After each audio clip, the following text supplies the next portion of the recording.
In this video, I'll show you how to fix the issue where your temperature sticker is missing from your Android phone on Snapchat. So if you're having this issue where you cannot find the temperature sticker on Snapchat using your Android phone, then let me show you how to get it back. So before we begin, you want to first go to your Play Store, search for Snapchat and make sure that's been updated to the latest version. Now once that's updated, you want to go back to your home screen. Next, you want to open up your settings. Here, you need to scroll down until you see apps. Next, you want to scroll down until you see Snapchat.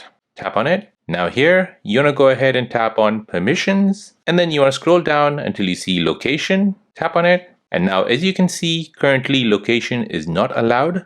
So no location is shared with Snapchat. Now, in order to get the temperature sticker, you will need to share location with Snapchat. So when you're sharing location with Snapchat, you're only sharing it with the app itself, not with the users within Snapchat. So in order to get the temperature sticker, you need to share your location. So go ahead and tap on allow only while using the app or allow all the time. Now once that's done, you want to go back to your Snapchat app.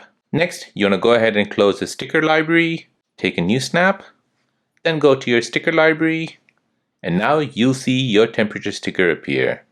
So go ahead and tap on it, and from here you can go ahead and use it as you like. So there you go. That is how to fix the issue where your temperature sticker is missing on Snapchat using your Android phone. Now, if you're new on the channel and you want to find out more about your iPhone, your Android phone, or any other social media apps, then don't forget to subscribe to this channel. Hit the like button if you find this video useful. Thank you for watching and see you in the next one.